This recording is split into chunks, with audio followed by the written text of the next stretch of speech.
Welcome to Scandal Water, where the tea is hot and the conversation lively. Your hosts, Candy And Ashley, will discuss a peculiar story somehow related to the entertainment industry.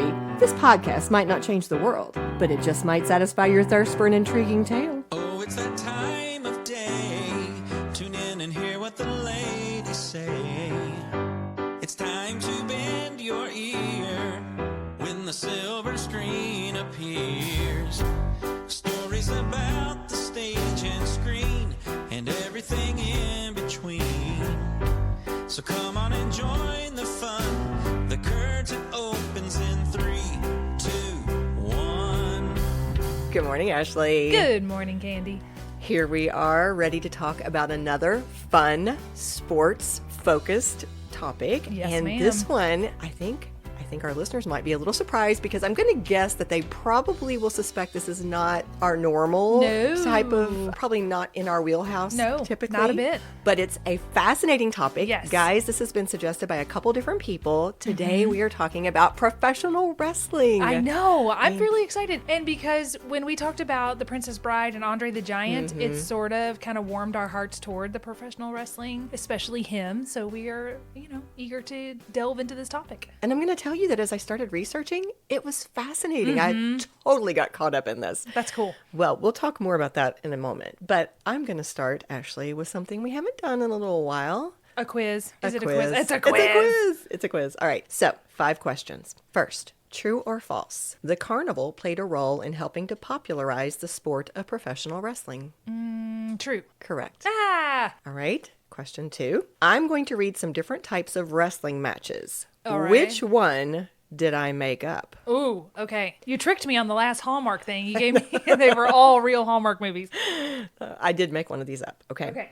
Last man standing match, blindfold match, no disqualification match, hair match, death match, no holds barred match, tattoo match, steel cage match, ambulance match, or ladder match. What in the world? I knew Okay, you would enjoy that. I'm gonna hope deathmatch is what you made up, but I'm gonna go out and I'm gonna have a wild hair and say hair match is what you made up. I made up the tattoo match. No way! No, those others, all of them are real. All of them are real. A hair match? Oh, You just pull yes. each other's hair? Oh, well, the hair is involved. It could be that the loser has to have their hair shaved or cut. Oh, no. But the hair plays an important role. Okay. Okay. 2-part question. Where is Ohio Valley Wrestling located? Ohio Valley? And name one. Is this like when was the War of 1812? Is that a trick question, Candy? Well, can you be more specific? Okay, I don't know. Louisville? It is. Ah! Yes. Okay, cool. And name one of the co-owners. I have absolutely no idea. Matt Jones, Okay. who you may know from Kentucky Sports Radio, and Louisville Mayor Craig Greenberg. Really? Are 2 of the, now there's Other owners? Yes, but we'll come back to that too. All of this is just setting us up for things that we're going to delve into Okay. more deeply in just a few minutes. But yes, I was so surprised to find out that these 2 figures that I had heard of are associated with owning Ohio Valley Wrestling. Which of the following actors was not at some point a pro wrestler? Okay. Andre the Giant, John Cena, David Arquette, Mr. T, Dwayne "The Rock" Johnson, or Jason Momoa? David Arquette. Wrong. Jason Momoa was not there? Really? He was my next guess. So there's our quiz. I thought that would be a nice setup because there were so many interesting things I learned through the course of Yeah. that. I think that gives you a little preview I of feel some like of the I got things that about- we're going to get into. I feel like I got about a 75%. You did pretty well. I did You okay. did pretty well. But before we go ahead and dig into this very fascinating topic, I thought there would be one other fun thing you and I might do. What's that? Create our wrestling names. Oh, no. What would mine be? Well, hang on. Okay. Is there a way? Well, I did not deep dive. I did not look. Honestly, I didn't research it at all if there's any type of a pattern. But just from my own observation, this is just something that I observed. I feel like these 3 things are strategies Okay. that wrestlers might use when choosing their names. I've noticed there's a lot of alliteration. Hulk Hogan, Stone Cold Steve Austin, Rowdy Roddy Piper. There's a wrestler we're going to talk about soon called Hollywood Haley J, Gorgeous George. So alliteration. Another strategy that I've noticed is naming some impressive quality about yourself, such as, or bringing out, I guess, highlighting. So thinking about Andre the Giant, Dwayne The Rock Johnson, Macho Man Randy Savage, Jesse the Body Ventura. And of course, some of these cross over because you might have alliteration and this impressive quality. Anxious Ashley, the trivia queen. I like it. I mean, would that I like be it. Can Yes. I wrestle under that name? I would avoid the ring, though. Be like, you win, you win. The third strategy is just straight going for sensationalism. Oh. Just like, let's just go for something that's going to sound intimidating or impressive. I did like say the Queen. Undertaker, or Batista's nickname is the Animal, or Oh my there's gosh. Bret the Hitman Hart. Oh. Okay, so you've already given us one option. Say it again. Anxious Ashley, the trivia queen. The queen is the intimidation part, like queen. Yeah, queen of Yeah. it. Yes, yes. Okay. I was thinking as I was driving, what would I go with? I was wondering about something like Candy the Mortician Thomas. She can dig up a story and put it to bed. That's amazing. Okay, all right. We'll continue to percolate. We'll let this What? simmer. Mine was and- genius. It's true. It's true to Okay, life. We're just gonna live with it. We've I'm got living it. with it. Our I've got it. wrestling names have been established. It's been established. There I'm we the go. one that's going to be in the corner. Like, you win, man. You win. So I'm not sure if you've noticed, but professional wrestling has actually been a hot topic recently. Really? Absolutely. WrestleMania 40 is coming up in a few Oh. weeks, so that's something that has put it in the news. There's also a Netflix docuseries called Wrestlers that debuted in September. A lot more coming up about that, but that has also caused some buzz around it.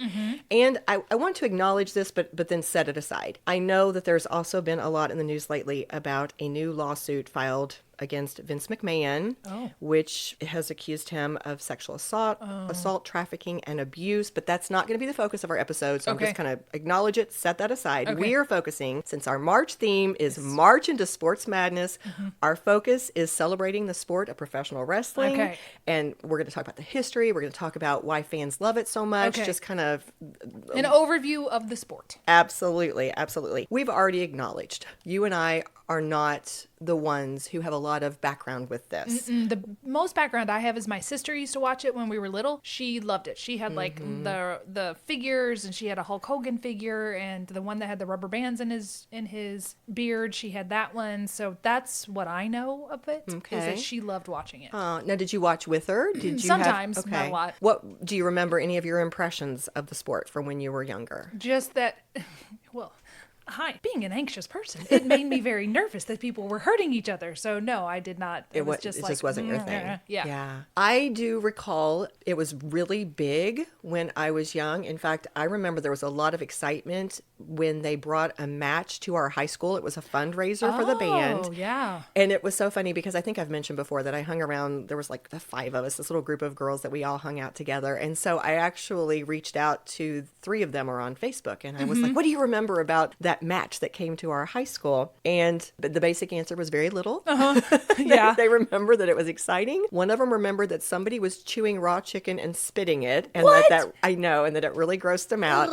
But just the hype of it, I Yeah. think, was what came back to mind. But I do remember it was on TV. I recall that too. And as I remember, it was on Saturday mornings. Yes. It was after the cartoons or something. Yeah. Yeah. My experience, very limited. And I knew that I was not going to do justice to this topic if we relied just on our own backgrounds and also, research that's a little more distant. I wanted this to be a little more personal. So Candy the mortician, she got to digging. I did. You reminded me, as we were like talking about this topic, you reminded me of our friend Chris, who we know Yes, through theater, yes. who is an avid Oh, yes. professional wrestling fan. And so we reached out to Chris, who so graciously sent us a lot of his reflections and Yes. his insights about the sport. And so you're going to hear from him in just a moment, and then you're going to hear from him sprinkled throughout the episode several times. In fact, I'm just going to go ahead and tell you now, he sent us so much good stuff that it's more than we could use in this episode. And we decided we were going to take some of that leftover raw footage from him, if that's the right terminology, and we're going to use it for this month's mini-sode. Yes, I'm excited about that. So put it in a plug right there. If you go to buymeacoffee.com/scandalwaterpod and you become a member, you get access to our bonus this will be our third mini content. Yes, and this will be our third mini-sode, so you can hear a lot more from Chris there if you want to go check it out. But in addition to Chris, I also reached out to two of my friends who I know through the education field. Yeah. I know this lovely couple. They are esteemed educators, Chandra and Steve. And I knew from, being friends with them that they are also really avid professional wrestling fans along with their family. So they have also given me a few insights that I'm going to share. Oh, fun. We're going to start right now with Chris. You're going to hear him tell you just very briefly how he became interested in professional wrestling at a very young age. Hello, my name is Chris Meyer, and I am a pro wrestling enthusiast. I'm happy to be on the show here. I hope you all are doing well. Anyway, I didn't really start watching pro wrestling on television until I was in the first grade. So I was born in 82. So that would have been around 1990. I think the later part of 1990 is probably when I started. Back when WWE was known as the World Wrestling Federation, or the Fed, as a lot of us so affectionately call it. Back in the days when it was the Fed, I would watch a show called WWF Superstars. And this show came on right after Saturday morning cartoons. It was hosted by the commentary team of Vince McMahon, who I did not know was the owner of the company at the time. Just a reporter, I thought. And Rowdy Roddy Piper. Rowdy Roddy Piper. Yes, I remember him. And I think he must have watched what my sister was watching because that all sounds very familiar and the time period sounds very familiar. Yes. And something we'll talk about is the fact that there was a lot of wrestling on TV actually through its whole history because it was such an inexpensive way to fill your programming that was also really interesting to people. Kind of like the first reality show. You were watching these people and lots of action, drama absolutely. and excitement. Yes. In his clip, Chris actually went on to talk about how it was something that a lot of the other kids in his class were doing too. So it was something they had in common. And he talked about enjoying the action figures. He shared a lot of great insights. You're going to enjoy hearing more from Chris if you do go over and hear that bonus mini-sode because he shares a lot of fun things. But something else that I did ask him was who not all of them, but some of his favorite wrestlers were. And here's just a small piece of what he shared. A real fun thing a lot of fans have been doing lately is saying, who is your Mount Rushmore of wrestlers? As in to say, if you had to make Mount Rushmore happen, which 4 heads would you put on there? To answer that question, I feel like there's the history makers, like who changed the business for the better, and then there are my personal favorites. My history of Mount Rushmore is Hulk Hogan, Stone Cold Steve Austin, John Cena, and Chyna. And my personal Mount Rushmore is Macho Man Randy Savage, Bret Hitman Hart, Mr. Perfect, and Daniel Bryan. I also asked Chandra and Steve who their favorite wrestlers were. Chandra named John Cena as her favorite wrestler, and the reason she gave were because he started in the OVW, so, he was local. She also seemed to really respect him as a person because she commented that he's done a lot of charity work. She is impressed that he speaks Mandarin and that he is a funny actor. And she also commented that she likes how he pushes himself to do new and challenging things. Steve named the same wrestler. He said, quote, "I love John Cena. He represents hustle, loyalty, and respect. Cena always gives back to the fans. He has granted 650 Make-A-Wish requests to kids between the ages of 2 and 18. That's really sweet. I think I read somewhere that he is, if not the top wish granter, then one of the top wish granters. Yeah, that's awesome. Well, as I said, you're going to hear a lot more from Chris, Chandra, and Steve as we go on. And I just want to go ahead and put this disclaimer out here right now. If there are any mistakes in this episode, they are all going to be on me because I guarantee these 3 people know their wrestling. Yes. It is not going to be one of them who made the error. So, all right, here we go. I thought I would give you a little bit on the history of professional wrestling.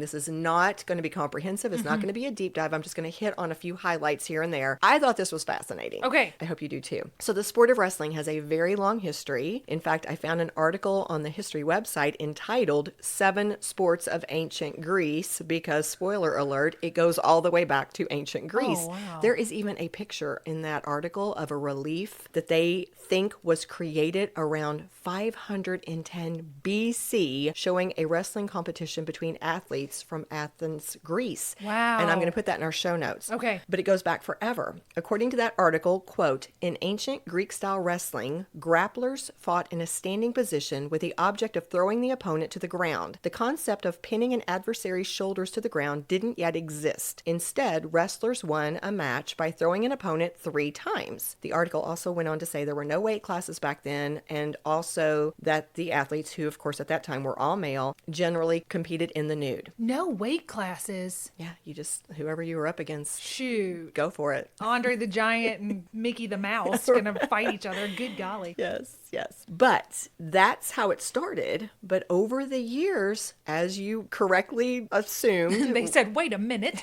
well, the carnival had more to do with it becoming popular. Yeah.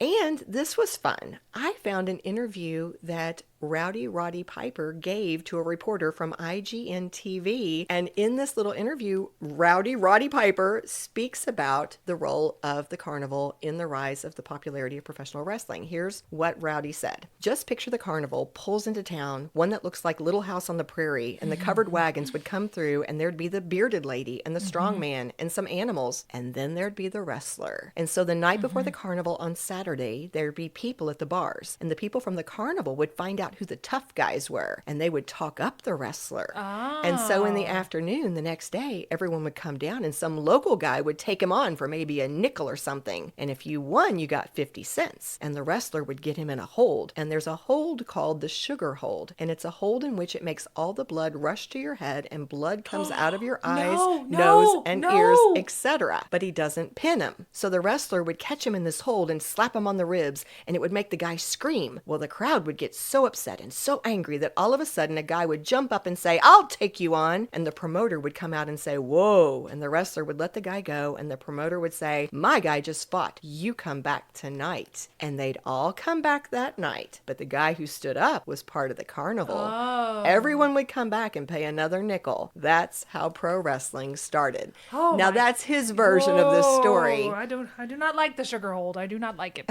No, I know. But I think this really illustrates a lot of the aspects that people enjoy about pro wrestling. Yeah. It brings out the fact that you've got the spectacle. Yeah. You've got the excitement. You've got the involvement of the crowd. You've got these promoters realizing that if they garner more interest there and up the showmanship, they're going to get people to come out. Right. And they're going to be involved. This makes me think I want us to do a series sometime on the circus and the performers and the early performers. I think that'd be really fascinating. It really would. Okay, we'll mark that one down. Okay. Well, there was another quote that adds on to this. Athletes could be built up as heroes and villains whom onlookers would pay to see triumph or fail. Conclusions could be contrived in controversial ways that might encourage the crowd to buy tickets for a rematch. But for all who were involved in producing the spectacle, a key omerta held tight. They were to maintain to outsiders in word and deed that all of wrestling's goings-on were in earnest.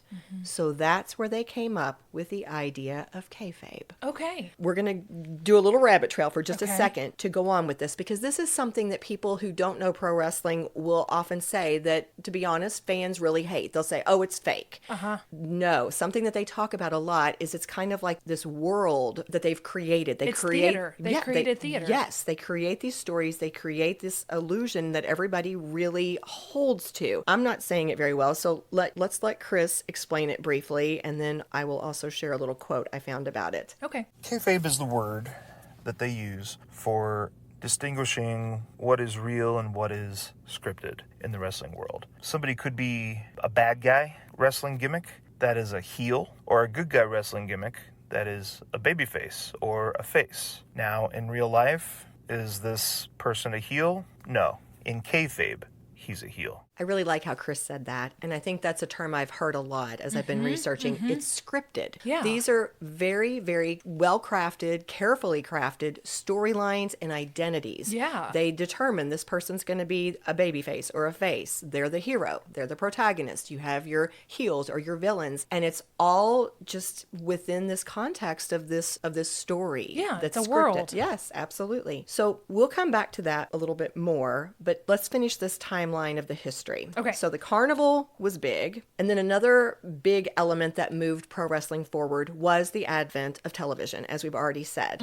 Back in the late 40s, especially in the 50s, you started seeing a lot of wrestling as part of their programming. They straight up said it. It was a cheap way to fill airtime with content that audiences found very engaging. And along the way, it helped to turn wrestlers into stars, and it brought a lot of attention and a lot of popularity to the sport. It brought me back to what we'd already talked about. Chris said in his first clip, he was watching the When he was a Saturday, kid. right, after the Saturday Yes. morning cartoons. Your We sister did. was watching it. I saw it there. So obviously television was part of our experience with it, part of our exposure. So that was another huge element that moved pro wrestling forward. And then another leap came with the advent of WrestleMania. So this was interesting to me. This year, in less than a month from the date that this episode will air, they will hold WrestleMania 40. Chandra and her family have actually attended a WrestleMania. Yeah?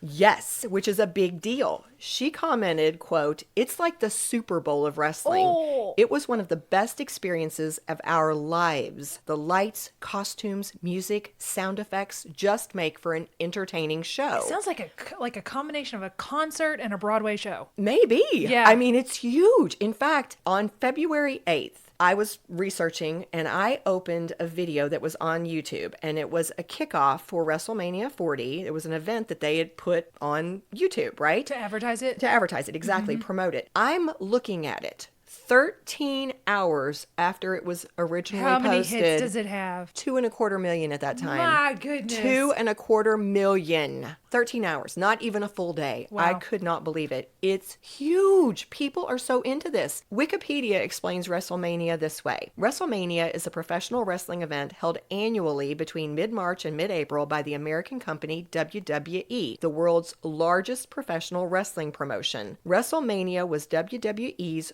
first ever pay-per-view event, produced, and is the most successful and longest running professional wrestling event in history. Wow. So, a side note, just to kind of mention this, back when WrestleMania was first introduced, the company was actually still known as the WWF. Okay. That was the World Wrestling Federation. And you heard Chris refer to it as the Fed for short.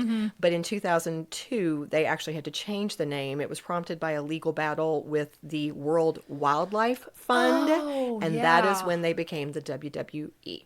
Okay, it's World Wrestling Entertainment. Okay.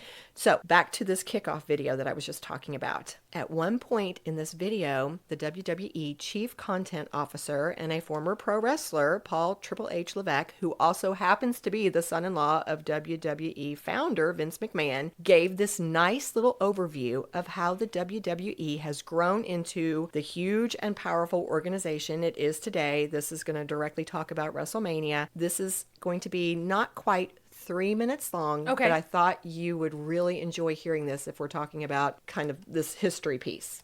In 1985, in a sold-out Madison Square Garden, a tag team match took place between Mr. Wonderful Paul Orndorff and his partner, Rowdy Roddy Piper. They would take on the team of Mr. T and the immortal Hulk Hogan. Oh, we don't like him? That night was so big, anybody that was anybody had to be there. It drew pop culture icons and celebrities from all over the globe. Muhammad Ali was a special guest referee. Cyndi Lauper was there. Liberace was there. The Rockettes. Everybody was there.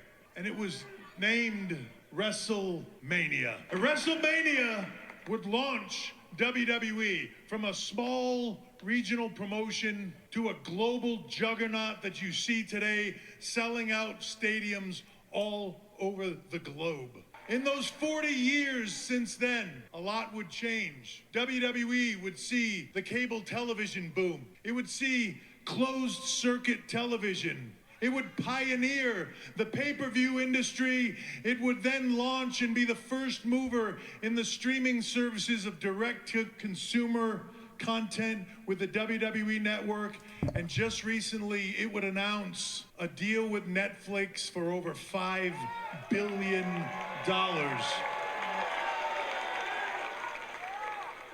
Along the way, it would create global superstars, icons known the world over, like Hulk Hogan and Randy Savage, like Andre the Giant and Ric Flair, like Bret Hart and the Heartbreak Kid, Shawn Michaels, Stone Cold Steve Austin, The Rock, The Undertaker, Mick Foley, Batista, John Cena. The list goes on and on. Those people would catapult WWE to where it is today. But on April 6th and April 7th in Philadelphia, we're going to take it to a whole new level.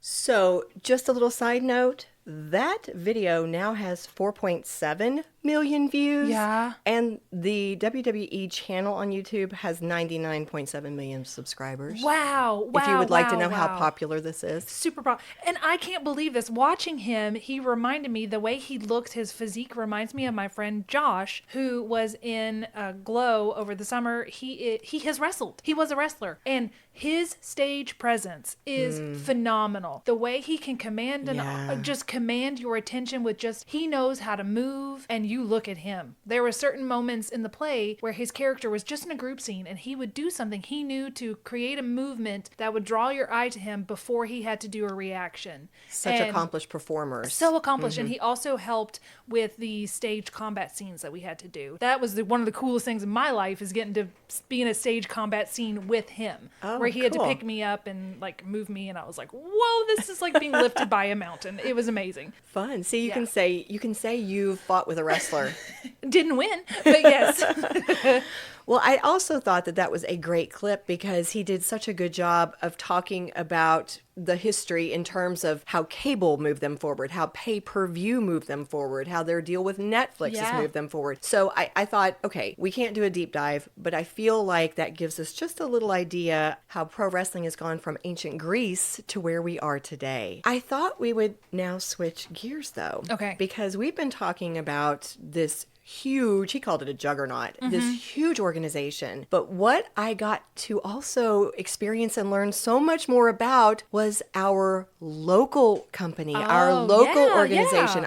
We referenced it earlier. He recommended that I check out the Netflix docuseries Wrestlers, which is all about the Ohio Valley Wrestling Organization. And it was fascinating. Now, it is mature content. It's not for all of our listeners, but it was so helpful to me in terms of really understanding the sport at a different level, to understanding and kind of, appreciating some of the backgrounds of the people who are aspiring to become wrestlers. It was just really eye-opening. But let me first share with you, OVW, as we've already said, stands for Ohio Valley Wrestling, and on their website, they share a little tiny bit about their history. Here's an excerpt from that. Quote, Nightmare Danny Davis, formerly known as the Nightmare in USWA and NWA, and a former manager for Jerry the King Lawler. Oh, I know him. I know that name. Yeah. Founded OVW in 1993. The company is world famous for training the likes of John Cena, Batista, Randy Orton, Brock Lesnar, CM Punk, Mickie James, Cody Rhodes,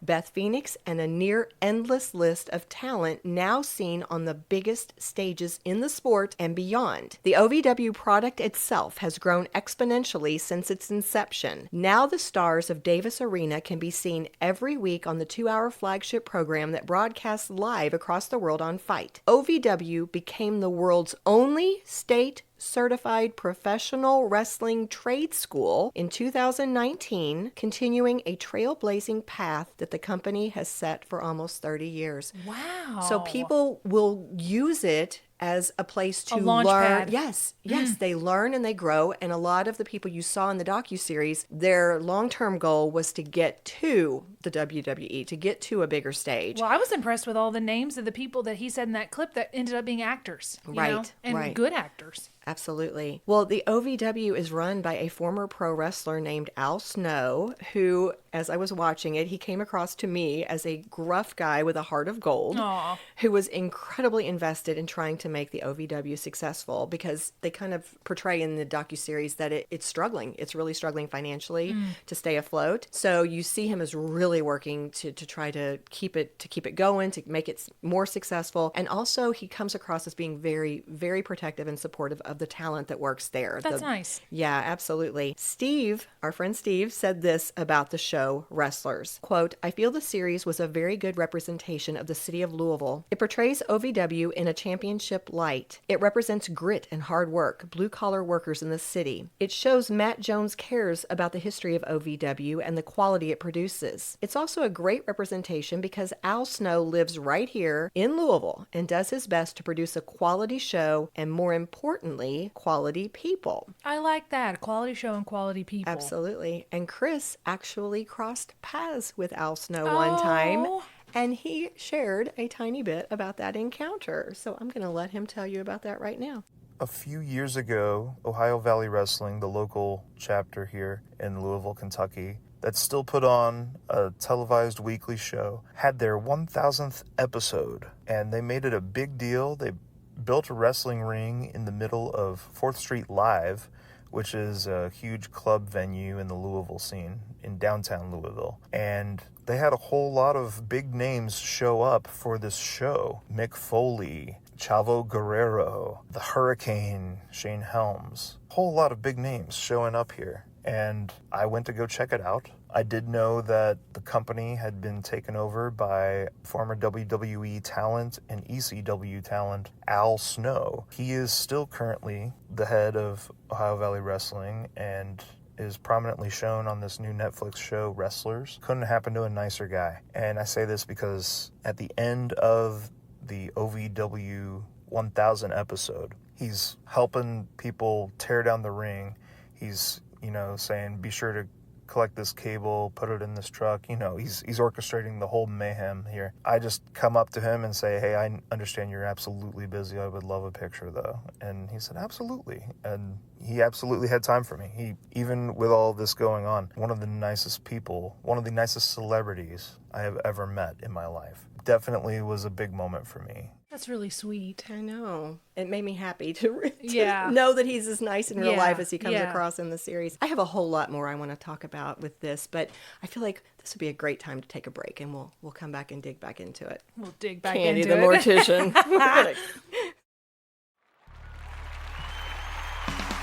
Welcome back to Scandal Water Championship Podcasting. I'm Josh Johnson, your in-ring announcer, here with the main event of the evening. This is a handicap 2 versus 1 falls count anywhere match for the prestigious World Championship title. Standing in the red corner are your challengers for the evening. With a height of 5'8" and weighing in at none of your business is AA Anxious Ashley and her partner, the corrosive crusher of disinformation, the huckleberry of entertainment epilogue, Candy the Mortician Thomas, and their opponent, the phenom of all enjoyment, the cybernetic nightmare of growing audiences, the black shadow of the dark web, the one and only Al Gorilla. As stated before, this is a championship match with everything on the line. But with your help, we can clinch a win for the Scandal Water Podcast. Make sure you search Scandal Water Podcast on your favorite podcatcher. And if you find yourself inside the SWP YouTube squared circle, make sure you body slam that like button. Pile drive that share emblem, and leave a 5-star review in a figure 4 leg line. And with that, let's return to the episode.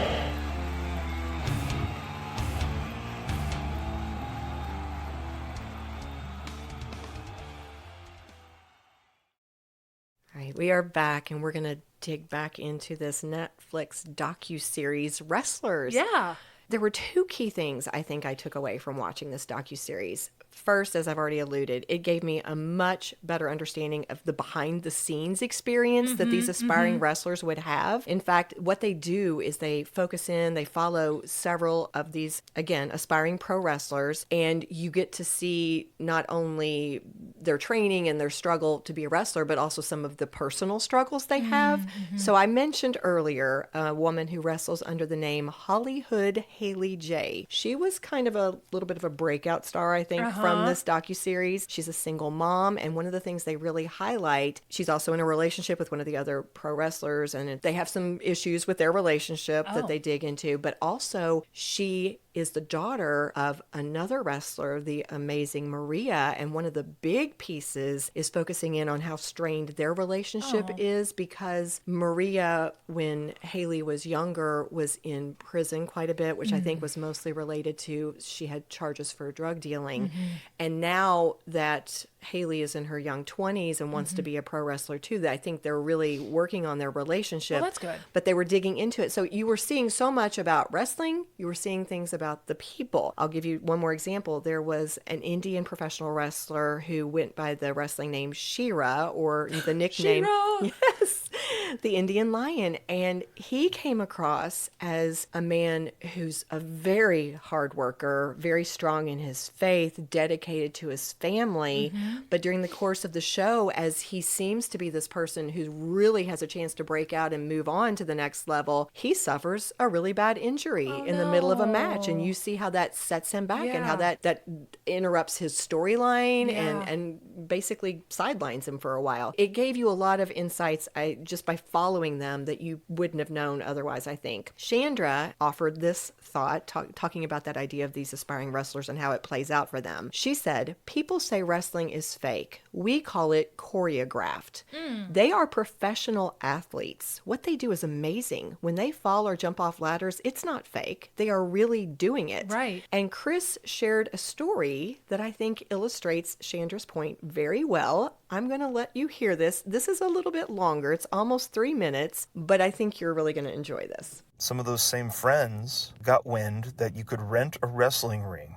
I learned it was through Ohio Valley Wrestling, the same place they did the tapings. Back then, it was in Jeffersonville, Indiana, where I grew up. Nowadays, they do the tapings in Louisville, pretty close to Bardstown Road. And they call that place over there Davis Arena. That's where we would go. It would be a place called Danny Davis Arena in Jeffersonville, pretty close to the river, but, on the correct side of the flood wall. And some buddies of mine and theirs were able to rent the ring. And we would pretend to have our own sort of federation, if you will. And I learned a whole lot of things actually being in a wrestling ring. Of course, I knew that the sport was a scripted form of entertainment. I learned a lot about what sort of moves I could do and couldn't do. I'm very much a punch and kick kind of guy. Getting up on the top turnbuckle was no man's land for me. My balance was not that strong, and I had too much foot to be placed on that rope, if you ask me. The turnbuckles were nowhere near the pillowy substances I thought they would be.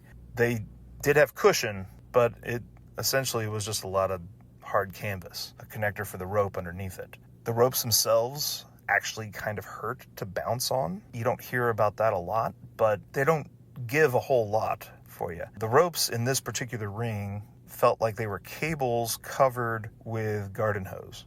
I'm sure that the ring is, in much better shape these days than back then. I did have some solid moves. I was a big fan of Stone Cold Steve Austin by this point. So the Attitude Era, as we call it, was in full swing. My gimmick was essentially I started as the Rattlesnake Chris Meyer, and I changed that to the Angry Dog Chris Meyer. Dog spelled D-A-W-G.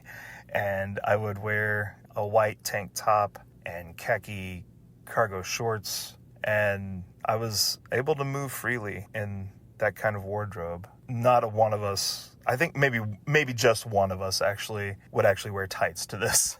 He had a guy that could help make actual wrestling gear, and that's how that went down. But it was a short-lived time to be able to rent this ring. A few people were legit getting hurt, nothing serious, but, going home with a bruise or some sort of hurt arm or something. And after a while, the renting of the ring was no more. But I do cherish those times because I did learn a lot about how tough it is to go into pro wrestling and just exactly how much cardio and strength is needed for this type of business. Okay, Chris the Rattlesnake. Okay, my experience with Chris, he is a darling person. He played Daddy Warbucks in our production of Annie. He's been in a few other shows with us, and he is the sweetest, kindest, most gentle person. And it's like to hear him go, I was a rattlesnake. I was like, I believe it. I think he would have done it, but he was clearly going for the heel in his in the ring persona. Intimidating, very Yes, intimidating. very intimidating. Yeah, I loved it though because I think he drives home. We're getting caught up, I think, sometimes in the spectacle and the scripted nature of it, but The athleticism.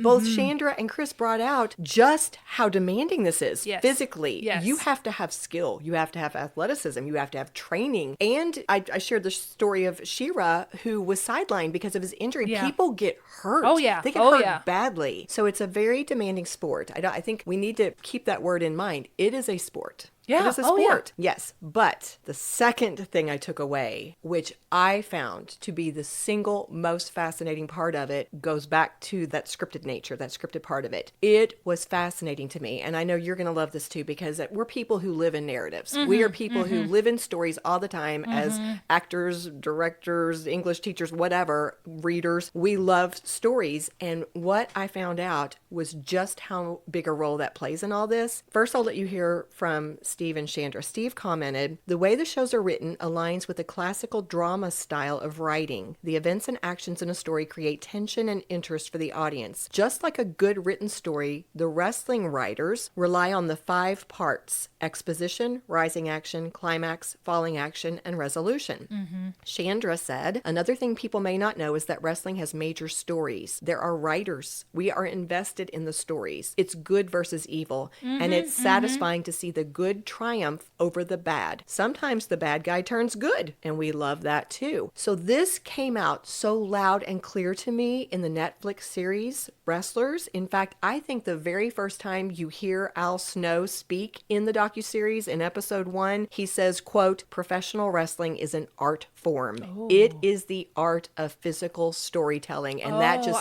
smacked me in the face. And throughout the entire series, it was the coolest thing to me to get to go behind the scenes. And, we were peeking behind the curtain. We were watching Al Snow, who was the one primarily, I think, responsible for creating all the storylines. He would map them out. They were so crafted. He would think about, how are we going to add the heat? How are we going to, he knew that a lot of times the culminating event would be a match. And he would design how the story was going to unfold and the conflict develop over the course of time so that it would culminate in this big pay-per-view event. Of course. Yes. It was so intentional. It was such a skill. He is a writer. He is a creator. Good writer. Yes, absolutely. So I absolutely loved seeing that. I thought it was fascinating. And then I stepped back, and as I glanced, thought about the entire docuseries, I was like, this is what they're doing in this docuseries. In the beginning, I felt like they actually were setting up Al Snow as the face or the baby face. He was kind of this hero protagonist, trying to keep the OVW afloat, trying to keep it going, protecting his wrestlers, wanting the best for everybody. And at that time, when they were filming this, Matt Jones and the mayor, I don't know if he was mayor at the time, but Craig Greenberg had come in and they were partners. And in the beginning, Matt was the one who was much more visible throughout the filming. It almost seemed as though they were setting up Matt to be something of a heel because, yes, because it was as though he was kind of coming in and it was presented as though he was maybe, getting into Al's business or trying to tell people how to do things when he might not know the traditions or how things had run. And then as it went along, I was like, this is intentional. They're doing the exact same thing thing. They're doing On the film. They're doing the baby face and the heel because, of course, as the series goes on, you see that Matt is really trying to use his marketing skills, his love of the sport. He's trying to also like bring this to a new level of success so that this company is going to continue to grow and to be around and to be successful. And by the end, you see this resolution. You see their growing respect for each other. I was like, this was so intentional. You guys. You all. But it was very cool. It was very well done. And it did make you appreciate the passion that they all have for the sport in general and for this organization, the OVW in particular. Well, I was able to find a little short interview Al Snow gave recently. I think it's actually within the last 2 weeks, where he talked about what has happened with the OVW since this docuseries aired. It brought a lot of wonderful attention to their company, a lot of interest. They've had a lot more people showing up at their events. That's good. And it brought in some new partnership. I know I'm not going to share all the details, but there was a group that came in that was interested in supporting them. And so they've now got someone else on board, and financially they are in a much better place. Oh, so good. Al was very positive in that interview, and it sounds as though OVW is going to be around and doing well for a very long time. Well, to start to bring this to a close,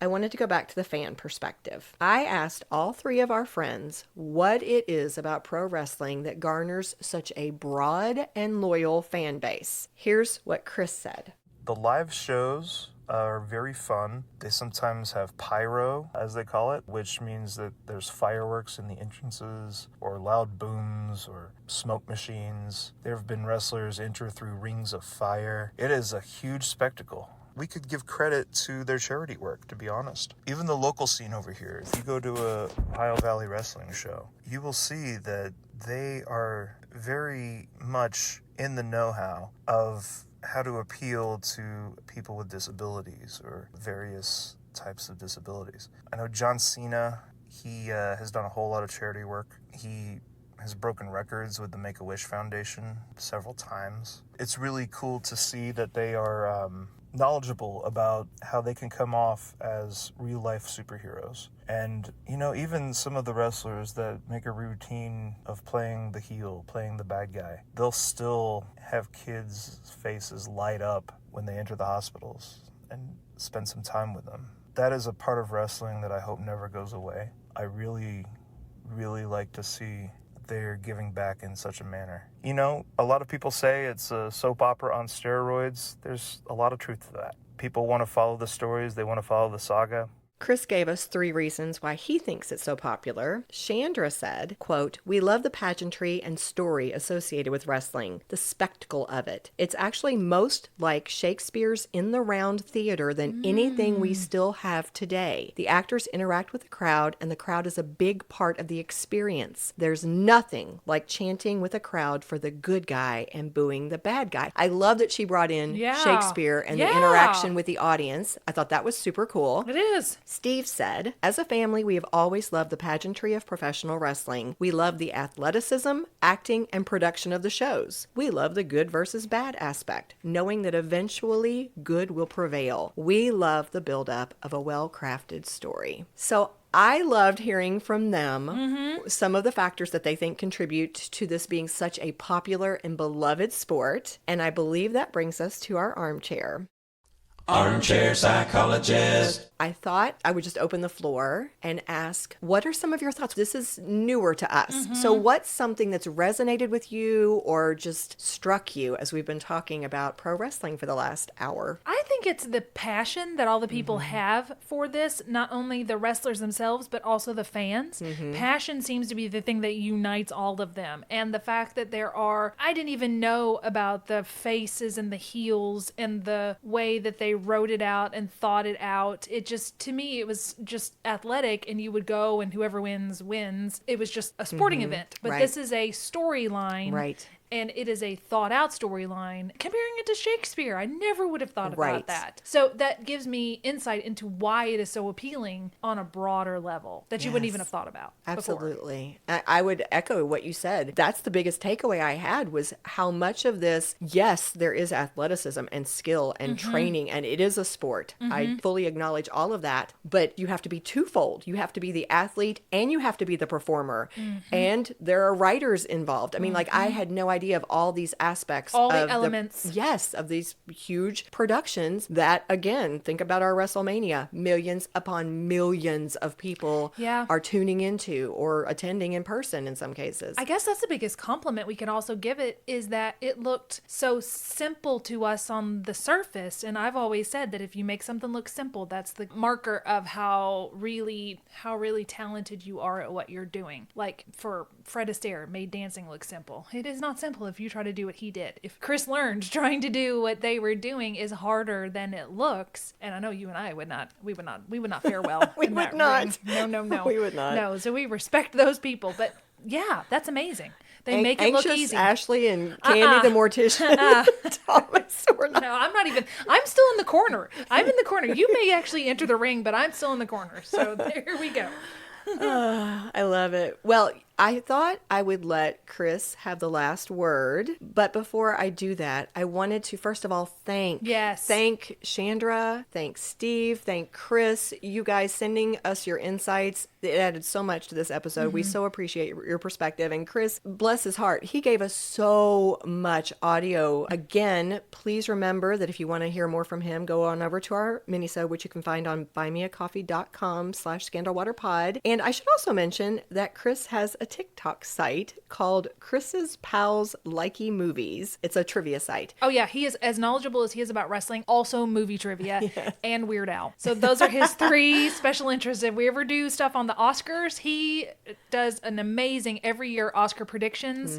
That man knows his stuff. He knows his stuff. Yes, he does. Well, let's let him have the last word then. I asked him to share something that people unfamiliar with wrestling might find surprising. And to be honest, I had to cut this down a little bit. He talked about several wonderful things. In fact, he commented that he really enjoyed how inclusive the sport is. You're going to see people of all shapes and sizes and backgrounds. He talked about the fact that it's a sport people gravitate to. So, you'll find a lot of former football players. He had several things that he mentioned, but here's the little piece I'm going to let you hear directly from him. These people could be very bright, and it's so easy to dismiss what they do because the very nature of wrestling is camp. Some of the best wrestling are the campiest moments. So I think they get underestimated a lot of the time. And they're such hard workers and are notoriously paid very little. They don't get health insurance. It's wild.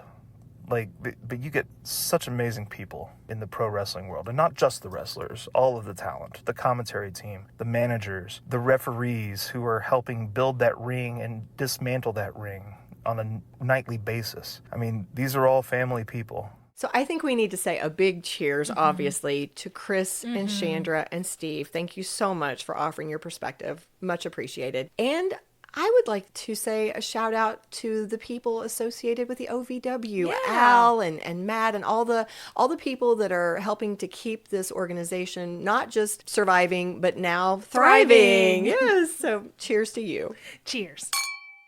If you love what we do, please rate and review our show. Or you can become a supporter by making a donation through buymeacoffee.com/scandalwaterpod. Whether a single gift or a recurring monthly donation, it would go a long way towards supporting our work and allowing us to keep the tea brewing. At our website, www.scandalwaterpodcast.com, you can submit questions or your own story ideas, access our sources and show notes, see the merch we offer for sale, and more. You can join the Scandal Water community through our Scandal Water Podcast Facebook page or follow us on Instagram or TikTok at Scandal Water Podcast. This episode was executive produced by Candy Thomas, that's me, and Ashley Raymer Brown. That's me. It was researched and written by Candy Thomas and edited by Ashley Raymer Brown. A special thank you to Josh Martin, who wrote, composed, and performed the Scandal Water theme and other music, Matt C. Adams, who created the artwork, and Joshua Reith, who designed our website and provides ongoing technical support. As a reminder, this podcast is purely for entertainment purposes. The thoughts and opinions of the host during each episode of Scandal Water are their own and do not reflect the opinions of any future guests, advertisers, or clearly professional psychologists. Thanks for listening.